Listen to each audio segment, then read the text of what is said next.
Well, hello, lovely humans, and welcome back to my channel for our very, very last episode of Homemade Holiday. Darling, you send me.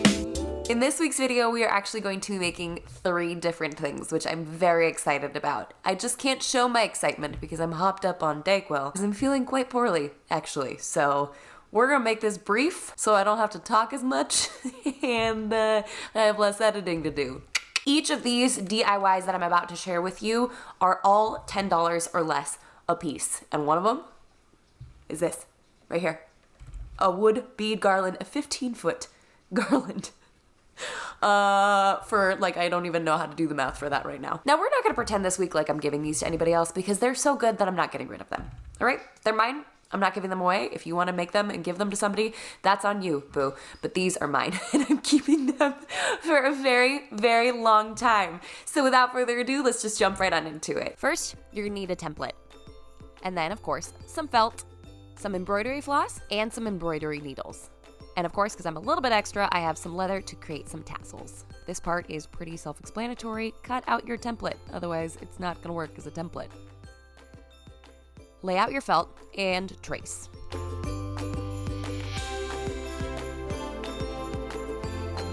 Now, since you need a backside to your stocking, you're gonna wanna flip your template over so you can have the exact opposite of what you just drew. That way, when you sew them together, none of the Sharpie lines will show. If I did this again, I probably would have done it with a less obvious Sharpie color because I ended up having to be very careful with how I sewed it together so none of the black would show.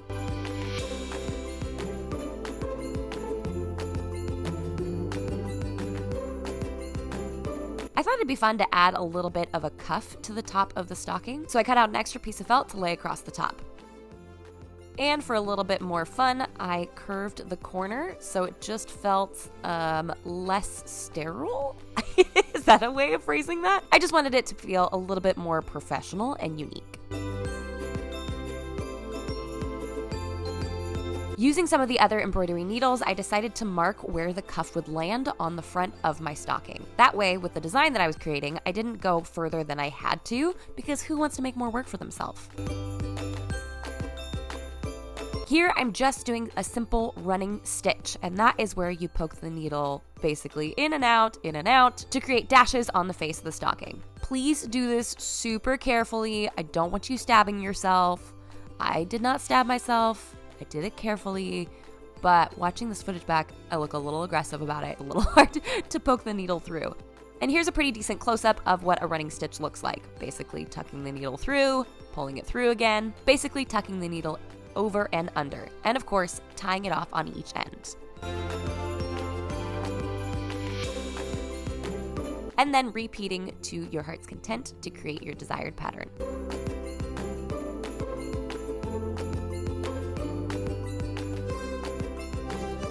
Now that I'm done with the face of the stocking, I'm gonna go ahead and grab the cuff and add some stitching detail to the edge of that. This one is called a blanket stitch. I'm going to be rubbish at explaining this right now.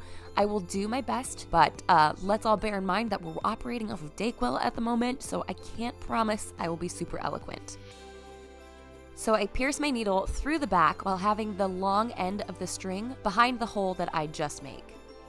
So see right here, I'm holding it forward with my index finger so it stays in place and pulling the yarn through the hole I created. And when I pull it tight, I scoot the string over so it makes a nice straight line. Again, holding that embroidery floss behind the hole that I make and pulling through. And this creates a fabulous little loop that adds a unique detail to the edge of the cuff. And as with the rest of the strings, I'm going to go ahead and tie a knot and cut off the excess strands. Now it's time for the assembly. But of course, always do one extra double check just to make sure that your pattern has worked correctly and you haven't missed any spots.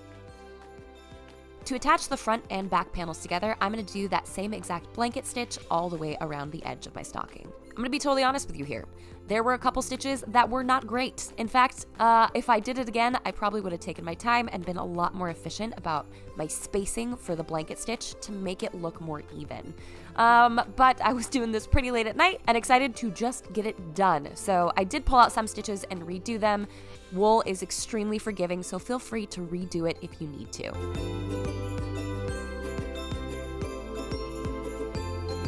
Now to attach the cuff, I'm going to use the blanket stitch again, but only at the top and only through 2 layers. So I'm not sewing the stocking shut because that would be kind of ridiculous. I'm probably overstating the obvious here, but don't sew your stocking shut. There it is, the almost finished stocking, but you know me, I want to add a little extra detail here. Grabbing my strips of leather, I'm going to create some tassels just to give it that extra, almost anthropology-esque effect. I take the strands and wrap it around 3 fingers multiple times until I feel like I have a decent enough tassel.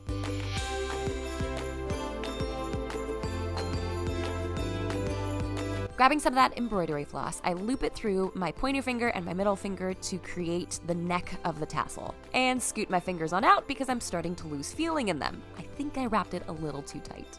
I also placed an extra embroidery needle at the top of the tassel just to make sure nothing went out of place, and then continued to wrap the embroidery floss around the neck of the tassel until I had my desired tightness so it wouldn't unravel.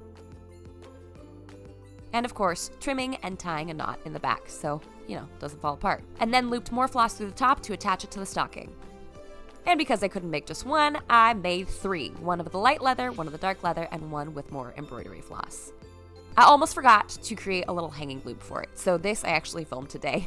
And I did the same exact idea with the tassels and just looped the embroidery floss around my fingers a couple times and tied it off.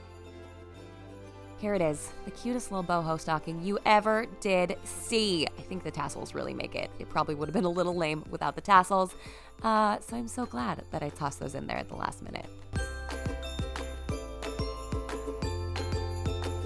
This next craft should not be called a craft. We're gonna call it a life hack, okay? Because it is that ridiculously easy. I am taking one of those beaded car seat covers and I'm going to simply harvest some beads from this bad boy. It's relatively self-explanatory. You just cut the plastic strings holding everything together and get your beads out of there. At first, I was really cautious and slow because I didn't want all the beads going everywhere until I realized how easy it was to get them off, and then I ended up just kind of being a whole lot more reckless about it and pulling them off in chunks. I started to realize that this bowl was gonna fill up really quickly, so I grabbed a 5-gallon bucket and just went to town, yanking those beads off because it just didn't make sense to go slow anymore. Now for assembly, I'm going to use these yarn needles and that same exact string that I used with the tapestry project last week. You could use twine, you could use fishing line, whatever you happen to have, but this was still sitting on my floor downstairs, so I decided to use it. At the end of the garland, you're going to want to create something to make sure the beads don't fall off. So I simply tied a double knot around the bead at the very end to make sure all my hard work didn't end up scattering across the floor. And then this is it, just putting a bunch of beads on string. And then to finish the garland, I double knotted the last bead in place. You guys, I can't even show you on camera how long this thing is. Seriously, it's 15 feet long. It's the longest garland ever, and look at how much I still have left over. And that's not including what's in the bucket. I swear you could make at least 5 more garlands just like this one with one car seat cover. And there she is in all of her beautiful glory. I don't know if I'm gonna keep this one here because it is so massively long. I might just end up putting it on our banister on our stairs instead. But in the meantime, it's just gonna sit here looking gorge until I have time to make another one to go here in its place. Yeah, I'm not kidding. It was so long that I piled up a bunch extra behind. But hey, Styling Jamie had to figure out a way to use it for this video. There you go. And for our final project, you're gonna need a gold hoop, white yarn, and then a textural sprig of whatever you choose. For this, I chose cranberry. Go ahead and measure out your yarn to your desired length and trim. And then repeat over and over and over again until you have enough strands to cover about 1/5 of the hoop down below. I don't know, math is not my strong suit. Just keep cutting strands until you feel like you have enough. Taking one of the strands folded in half, I stick the loop underneath the hoop and then pull the ends through to make some sort of knot that probably has a name that I don't know. And I made sure to take my time to pull the strands to be as even as possible because although I'm okay with kind of an unfinished edge and they don't have to all be matching, I didn't want any sort of drastic differences between the strands if I could help it. And then repeat until you have the desired area of your hoop covered. Next, I grab my cranberries and literally just rip them off the stem because I know I don't want them all together. I want to separate them. I love it when faux florals have wire stems because it makes it so easy to manipulate them. So I actually just used the tails of the wired ends and wired these two together. And because it's such a firm wire, they stayed in place perfectly. I had a bit of a dilemma figuring out how I wanted to attach this to the hoop. I didn't want to add anything else. I wanted it to be really simple, so I opted for E6000, which is like the mother of all craft glues, and applied a decent sized glob to the back end of the cranberry stems. I like working with E6000 because it's not like super glue or hot glue that dries very, very quickly, so it gives you some time to kind of work with it. Slowly and carefully grabbing a few extra strands of yarn, I loop them around the front of the cranberry stems to help hide where the connection is. And then repeated until enough of the stem was covered. That way it would blend in seamlessly with the rest of the tassels. And here she is, my sweet little boho minimalistic wreath that I'm smitten with. Like straight up smitten with. I thought I was going to want to add so many more things to this, pine cones, maybe dye the yarn, but nope. I just love her and all of her simple, vaguely wintry glory.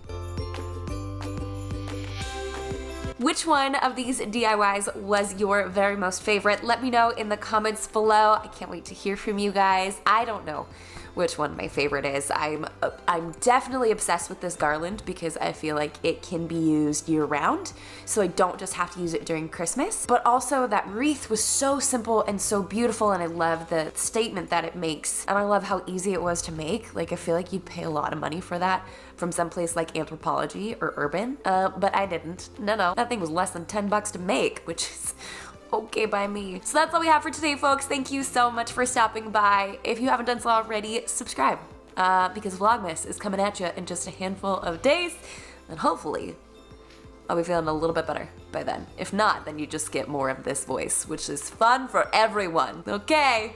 And until Sunday, bye guys!